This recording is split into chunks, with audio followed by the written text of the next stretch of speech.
যেভাবে লেখা আছে আমি সেভাবেই পড়ছি। আসসালামু আলাইকুম রাসেল ভাই ও প্রিয় লিসেনার, আশা করি আপনারা সবাই আল্লাহর রহমতে ভালো আছেন ও সুস্থ আছেন। আমি সিফাত, আমি বর্তমানে ভূত.com-এর একজন মডারেটর হিসেবে নিযুক্ত আছি। এই চলমান করোনা পরিস্থিতির মধ্যেও অনেক কষ্টে ঘটনা কালেক্ট করে পাঠাচ্ছি শুধুমাত্র আপনাদের একটু আনন্দ দেবার জন্য। আপনাদের কাছে ঘটনা গ্রহণযোগ্য হলেই আমার কষ্ট সার্থক হবে। আমি ভূত.com নিজের পরিবার মনে করি, আর পরিবারের জন্য কিছু করতে পারাটা কতটা আনন্দের আপনারা সকলেই তা নিশ্চয়ই জানেন। আজ আমি আপনাদের সাথে যে ঘটনাটি শেয়ার করব তা ইন্ডিয়ার কোনো একটা স্থানে ঘটা ঘটনাটি আমি কালেক্ট করেছি আমার বড় ভাইয়ার এক বন্ধুর কাছ থেকে। আমার বড় ভাইয়ার নাম সাকি। ভাইয়ার বন্ধুর বোনের সাথে ঘটনাটি ঘটে। আমি ভাইয়ার বন্ধুর ভাষায় ঘটনাটি শেয়ার করছি যেন আপনাদের বুঝতে সুবিধা হয়। রাসেল ভাই, ঘটনার মাঝে ভুল ত্রুটি থাকলে দয়া করে ক্ষমা সুন্দর দৃষ্টিতে দেখবেন। আমি সরাসরি ঘটনায় চলে যাচ্ছি। ঘটনার সময়কাল আজ থেকে ৮-৯ বছর আগে। আমি তখন সবেমাত্র পড়ালেখা শেষ করে নতুন চাকরিতে জয়েন করেছি।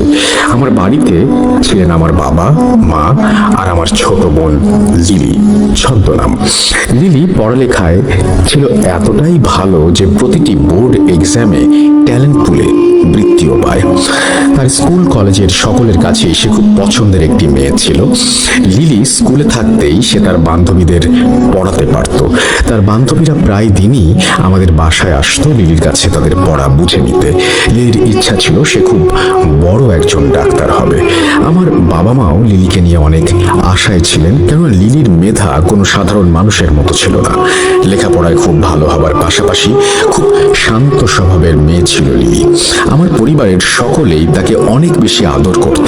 আমার ছোট মামাও তাদের মধ্যেই একজন ছিলেন। আমার মামা লিলিকে নিজের মেয়ের মতো দেখতেন।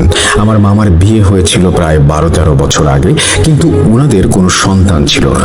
লিলিকে তাই তারা অনেক বেশি আদর করতেন। আমার মামা মামি আমাকেও আদর করতেন, কিন্তু লিলির প্রতি তাদের আদরের পরিমাণটা ছিল একটু বেশি। প্রতি ঈদেই তারা লিলির জন্য নানা রকমের উপহার পাঠাতেন। ঈদ বা কোনো উৎসব ছাড়াও তারা প্রায় সময় আমার আর লিলির জন্য অনেক কিছুই পাঠাতেন, কিন্তু লিলির জন্য স্পেশাল ভাবে আরো অনেক কিছু পাঠাতেন। আমার মামা কর্মসূত্রে ইন্ডিয়া থাকতেন, কিন্তু বর্তমানে তিনি মৃত। আমার মামার জন্য আপনারা সবাই আল্লাহর কাছে দোয়া করবেন, তিনি যেন জান্নাতবাসী হন। আমার মামা নিজের জীবনের মায়া ত্যাগ না করলে আজ হয়তো লিলি আমাদের মাঝে বেঁচে থাকতো না। লিলি খুব ভালো ছাত্রী হওয়ার কারণে আমার মামা আমার মাকে প্রস্তাব দেন লিলিকে ইন্ডিয়া নিয়ে গিয়ে লেখাপড়া করানোর। আমার মা একমাত্র মেয়েকে এত দূরে পাঠাতে কিছুতেই রাজি ছিলেন না। আমার মাকে আমি আর আমার বাবা দুজনে মিলে অনেকে বুঝিয়ে রাজি করাই, কেননা এমন সুযোগ সবার ভাগ্যে জোটে না, আর সুযোগ পেলে তা ছেড়ে দেয়া বোকামি ছাড়া আর কিছুই নয়। লিলি ইন্ডিয়া যাবার জন্য এক কথায় রাজি ছিল, কারণ দেশের বাইরে যাবার মতো সুযোগ আমার মামা ছাড়া আমার পরিবারের আর কারোরই হয়ে ওঠেনি। আমার মামা মামি আমার মাকে বলেন তারা লিলিকে নিজের মেয়ের মতো করে রাখবেন আর তার যত্নের কোনো ত্রুটি হতে দেবেন না। আমার মা মন থেকে মেনে না নিলেও তাকে সবার জন্য লিলিকে ইন্ডিয়া পাঠানোর জন্য রাজি হতে হয়। আসলে মায়ের মন সন্তানের জন্য উতলা থাকবে, এটাই তো স্বাভাবিক।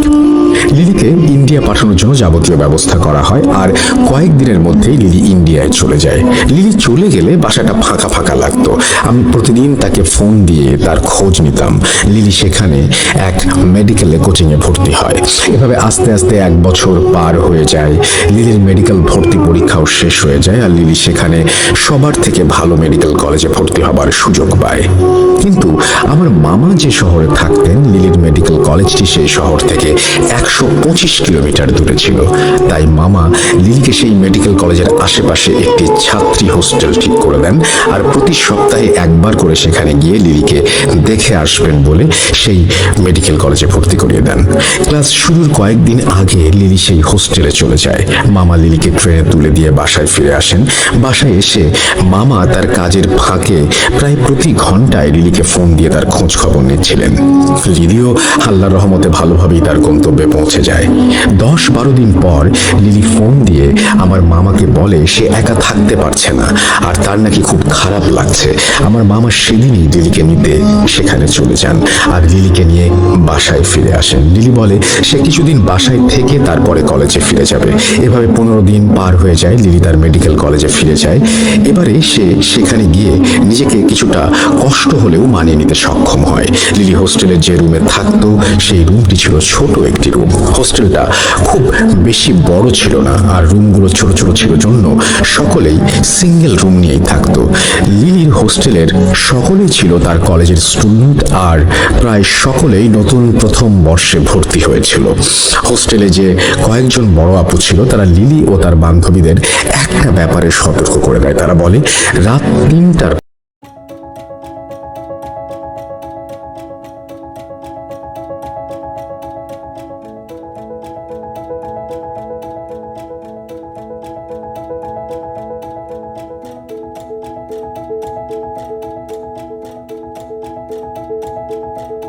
পর দরজায় আওয়াজ পেলে দরজা না খুলতে আর তাদের পড়া নিয়ে কোনো সমস্যা থাকলে তারা চাইলেই আপুদের কাছে হেল্প চাইতে পারবে।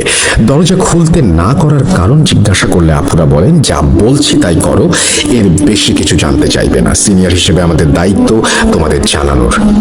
আমরা আমাদের দায়িত্ব বোধ থেকে তোমাদেরকে কথাটা বললাম, বাকিটা তোমাদের ইচ্ছা। আপুরা চলে গেলে লিলি তার আশেপাশের রুমে কয়েকজনের সাথে পরিচিত হতে থাকে। পরিচিত হয়ে আড্ডা দিতে দিতে রাত 12টা বেজে যায়। লিলি সেদিন তার রুমে ফিরে এসে ঘুমিয়ে পড়ে। পরদিন থেকে নিয়ম করে কলেজে যাওয়া, ক্লাস করা, ক্লাস থেকে ফিরে এসে বান্ধবীদের নিয়ে রান্না করা, খাওয়া, এসবের পর বাকি সময় লিলি লেখাপড়া নিয়ে ব্যস্ত থাকতো। লিলির শুরুর দিকে 15 দিনের মতো বাড়িতে থাকায় তার পড়া বুঝতে কিছুটা সমস্যা হচ্ছিল। আপুদের কাছে সাহায্য চাইবে কিনা ভাবতে ভাবতে সে প্রতিদিন রাত জেগে সেই পড়া বোঝার চেষ্টা চালিয়ে যেতে থাকে। প্রতিদিন রাত প্রায় 2:30টা পর্যন্ত সে লেখাপড়া করে ঘুমিয়ে যেত। এভাবেই তার দিনকাল ভালোই চলছিল। দেখতে দেখতে তার পরীক্ষার সময় নিকটে চলে আসে বিধায় সে রাত প্রায় 3:30টা পর্যন্ত লেখাপড়া শুরু করে। এভাবে একদিন একটা টপিক সে বোঝার চেষ্টা করতে করতে রাত প্রায় 3টা বেজে যায়। 3:15 দিকে তার দরজায় 3বার নক করে কেউ। লিলি বিরক্ত হয়ে দরজা খুলে দেখে একটি মেয়ে দাঁড়িয়ে আছে। সে নিজেকে আঁচল ছদ্মনাম বলে পরিচয় দিয়ে বলে সে 3য় বর্ষে পড়ছে লিলিদের কলেজে আর সে নাকি এই হোস্টেলেরই 14 নম্বর রুমে থাকে। জুনিয়রদের কিছু বুঝতে অসুবিধা হলে সে সবাইকে নাকি হেল্প করে। তখন লিলির মনে পড়ে যায় আপুদের কথা। আপুরা বলেছিল কোনো বিষয় নিয়ে তাদের কাছে হেল্প চাওয়া যাবে। লিলি মনে মনে একটু খুশি হলো।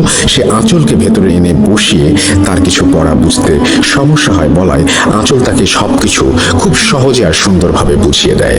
লিলি খুব খুশি হয় বড় আপুর কাছে সাহায্য পেয়ে। বাসায় ফোন দিয়ে সে আঁচলের কথা জানায়। আমাকে ফোন দিয়েও আঁচলের অনেক প্রশংসা করত লিলি। আঁচল আস্তে আস্তে তাকে রোজ পড়াতে আসতো।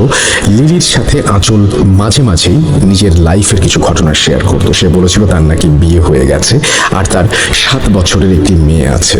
তার হাজবেন্ড কয়েক বছর আগে নাকি রোড অ্যাক্সিডেন্টে মারা যায়। এরপর থেকে আঁচল টিউশন পড়িয়ে নিজের আর মেয়ের খরচ বহন করে। তাকে লিলি জিজ্ঞাসা করে সে এখানে তার মেয়েকে ছাড়া একা কেন আছে। আঁচল লিলিকে বলে তার মেয়ে তার বাবা মার কাছে থাকে। এভাবেই তারা নিজেদের সুখ দুঃখের কথা একে অপরের সাথে শেয়ার করত। আস্তে আস্তে লিলির সাথে আঁচলের অনেক ভালো সম্পর্ক তৈরি হয়। লিলি অনেকটাই আঁচলের ওপর নির্ভরশীল হয়ে পড়ে। কিছুদিন পর কলেজে এক আপুর সাথে বসে লিলি কিছু পড়া বুঝে নিচ্ছিল। সে দেখে দূরে আঁচল দাঁড়িয়ে তার কিছুটা অভিমান নিয়ে তার দিকে তাকিয়ে আছে।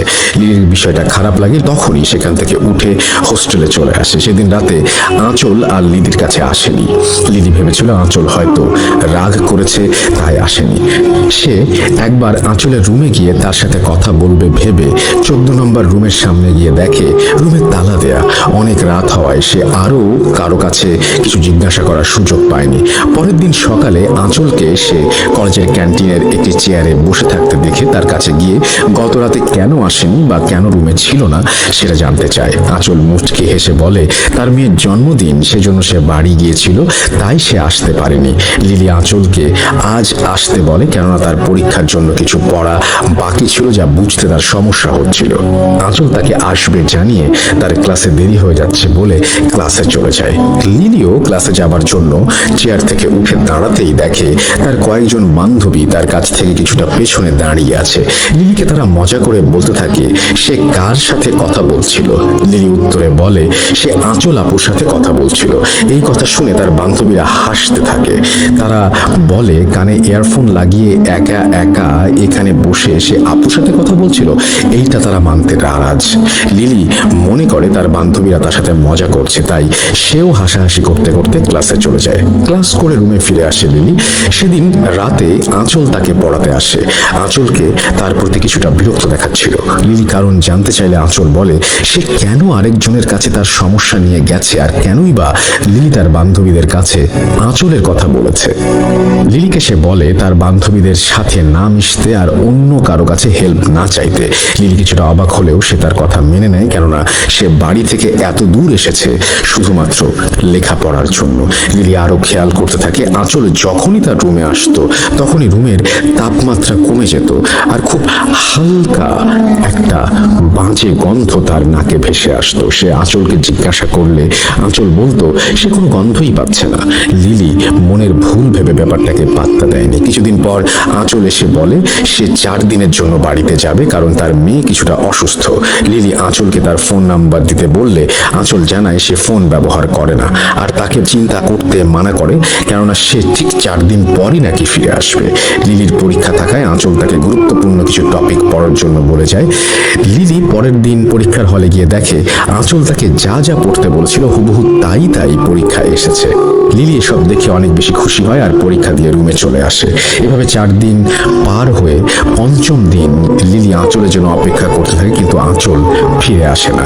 পরের দিন ক্লাস হলে আঁচল এসেছে কিনা দেখার জন্য লিলি 14 নম্বর রুমের সামনে যায় আর গিয়ে দেখে রুমে তালা ঝুলছে। আঁচলের রুমের সামনে লিলিকে দেখে এক বড় আপু এসে তাকে জিজ্ঞাসা করে সে এই রুমের সামনে কেন দাঁড়িয়ে আছে।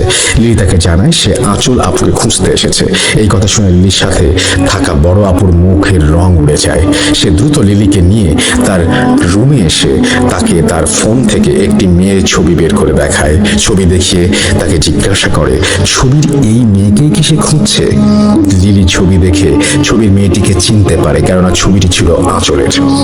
লিলির সাথে থাকা আপু তখন আরেক আপুকে ফোন দিয়ে এনে লিলিকে জিজ্ঞাসা করে কখনো কি রাত 3টার পর লিলির দরজার সামনে এসে কেউ নক করেছিল কিনা।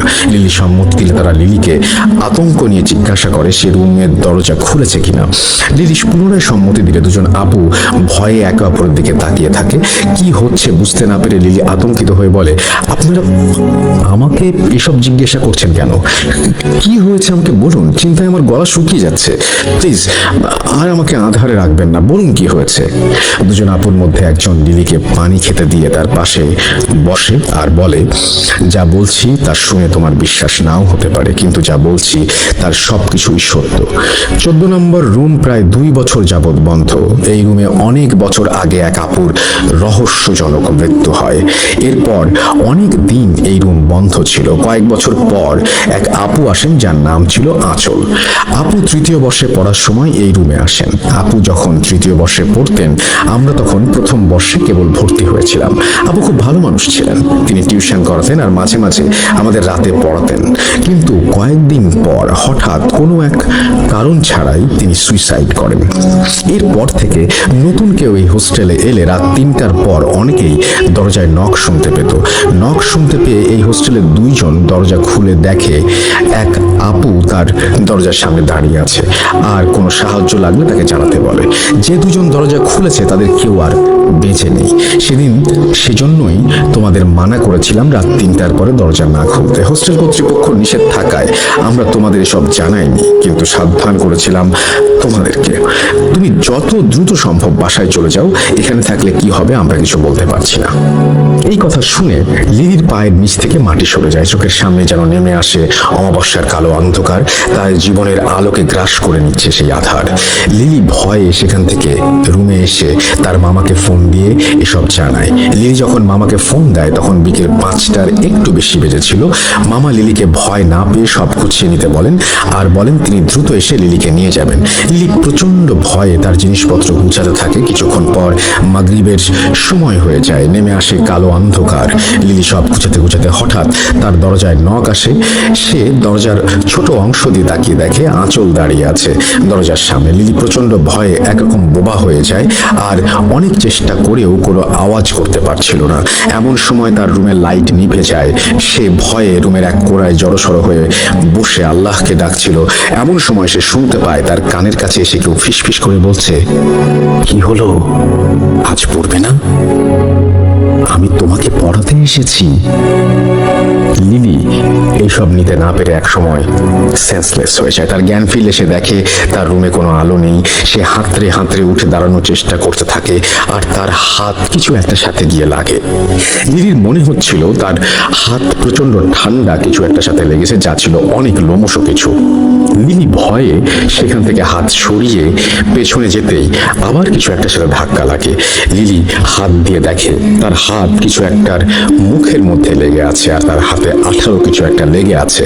তখন হুট করে তার রুমের লাইট জ্বলে ওঠে আর লিলি যা দেখে তা দেখার জন্য সে প্রস্তুত ছিল না। লিলির গা সম্পূর্ণ অবশ হয়ে যায় এসব দেখে। লিলি দেখে তার হাতে তাজা রক্ত লেগে আছে আর দুইটি মানুষের মতো কিছু, যাদের গায়ে মেয়েদের মতো কাপড় পরা এবং তাদের মধ্যে একজনের মাথা ঘোড়ার মাথার মতো আর অন্যজনের মাথা কুকুরের মতো। তারা দুজনে লিলির হাতে থাকা রক্ত চেটে চেটে খাচ্ছে আর তাদের চোখ দিয়ে যেন আগুন বের হচ্ছে। তাদের চোখের দিকে তাকিয়ে লিলি সম্মোহিত হয়ে যায় আর চেয়ারে দাঁড়িয়ে তার রুমে থাকা ফ্যানের সাথে ওড়না পেঁচিয়ে সুইসাইড করতে যায়। তার অবস্থা এমন ছিল যেন সে নিজের আয়ত্তের অনেক বাইরে চলে গেছে, নিজের ওপরে থাকা সব ক্ষমতা যেন হারিয়ে ফেলেছে। লিলি গলায় ওড়না পেঁচাতে যাবে এমন সময় তার কানে মামার কণ্ঠ ভেসে আসতেই সে যেন নিজের প্রতি সকল কন্ট্রোল ফিরে পায় আর এক দৌড়ে দরজা খুলে দেয়। মামা রুমে প্রবেশ করে দুইটি অবয়বকে দেখতে পান। মামা রুমে প্রবেশ করার সাথে সাথে রুমের দরজা বন্ধ হয়ে যায় আর কিছুক্ষণ পর আবার রুমের আলো নিভে যায়। লিলি ও মামা দুজনেই শুনতে পায় তাদের কানে কেউ ফিসফিস করে বলছে, লাভ নেই, লাভ নেই। মামা